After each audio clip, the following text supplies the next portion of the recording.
翻到你熟悉嘅 BGM 又係難得嘅突發外景時間。今日呢，我就嚟咗旺角，因為新世紀福音戰士有一個展覽，一個用點同埋線構成嘅 EVA 世界。30年前嘅神作同埋早幾年出嘅劇場版，唔知幾多人記得啦。但係我今日就同大家嚟睇一睇。地點就係創興廣場地庫 Incubase Arena B2 底層。一入場其實已經有第一份嘅限定禮物，就係盲抽一張 Nerf 機關嘅 ID 卡。我啊開心仔啦，我抽中寧波嚟嘅。今次展覽嘅核心咧就係線條，現場展示咗超過500幅極為珍貴嘅手稿，一入到嚟即刻可以睇得到噶啦。當你近距離睇住定真節、寧波麗仲有明日香嘅關鍵影格，你係可以直頭睇到嗰啲細微嘅鉛筆線條，甚至係塗改嘅痕跡，完整咁樣保留咗創作者庵野秀明同埋團隊嘅靈魂同埋匠心。特別有啲圖片，譬如呢個長頭髮嘅寧波麗，以前睇舊版你真係完全估唔到佢可以有個咁嘅形態。啱啱劇場版出嘅時候，我見到係哇咗出聲啊！除咗鉛筆稿之外咧，其實現場仲展出咗富有歷史感嘅賽璐璐畫，包括主角們唔同嘅服裝同埋表情 pose。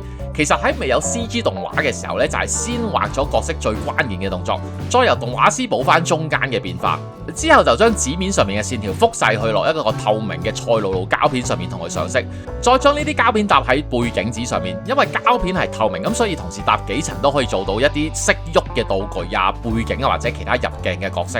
最後將佢一格格咁樣擺落菲林度呢，咁樣先至完成到會喐動嘅畫。其實呢啲膠片係非常之珍貴，因為 CG 技術開發咗之後呢，就冇呢一啲嘢。同埋早期嘅動畫公司呢，唔在意呢啲膠片㗎，個 project 完咗分分鐘直接掉咗佢。咁所以呢啲膠片係非常之珍貴，出邊有價有市㗎。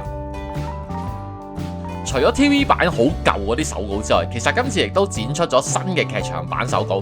雖然過咗咁多年啦，但係我自己睇翻手稿，動畫嘅情節咧即刻閃現翻喺我個腦海入邊㗎。呢樣嘢其實都幾震撼同埋幾感動嘅。但係呢一 part 咧就真係要你親眼見到啲手稿先至會感受得到，仲要你喺手稿側邊見到一啲修改意見嘅備註，亦都有好多動畫見唔到嘅設定。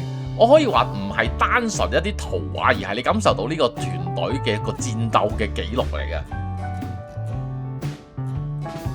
咁當然啦，而家搞展覽最緊要係有打卡嘅元素，有經典嘅圖案同埋角色背景板，貼心咁樣幫你做埋一個 selfie 嘅打卡位。只要你企喺個腳印上面，直接攞個手機出嚟，就可以擺到最靚嘅角度去同主角們影相。大隻嘅 EVA 機 figure 當然係唔少得㗎。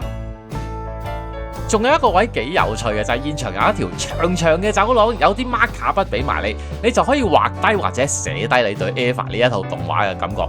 原來民間其實都唔少大神有啲畫都幾靚㗎，算係一個可以同其他觀眾互動嘅小彩蛋。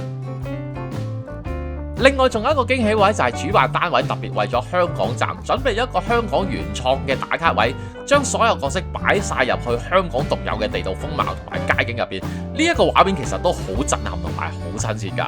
去到最後啦，咁當然係有 pop up store 俾大家帶出去買周邊嘢啦。其實我都唔知叫唔叫大家放心好，因為最有香港元素嗰啲 item 咧，其實已經賣晒㗎啦。雖然係咁啦，但係好多唔同嘅周邊我自己都覺得好靚仔。最尾我自己都係忍唔住買咗個盲抽嘅限量磁石貼，結果抽到一個我好中意嘅角色就係大姐姐美里啦。其實以前睇動畫佢真係好好追嘅。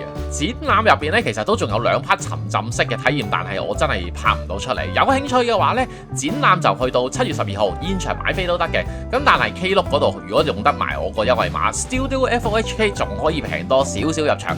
購買嗰條 link 咧，我就擺咗喺 description 嗰度噶啦。最後當然係要多謝翻 Klook sponsor 我免費入場啦。咁順手講埋啦，嚟緊由6月25號開始 Klook 仲有唔同嘅夏季優惠，每日唔同嘅時間都有快閃抵tiêu。機場接送啊、酒店啊、租車啊、按摩買1送1，可能都會有樣啱你㗎。連結咧我亦都放咗喺 description 嗰度嘅。除咗高達本身相關嘅活動之外啦，咁其實動畫嘅其他嘢我都會嘗試去涉獵多少少。如果大家嚟緊知道有咩活動有興趣嘅，可以留言俾我睇下有冇辦法可以同大家早少少介紹下。中意我嘅影片記得 CLS， 可以嘅話喺留言度幫我打埋000就最好啦。我係肥宅模型，咁我哋下條影片再見 ，peace。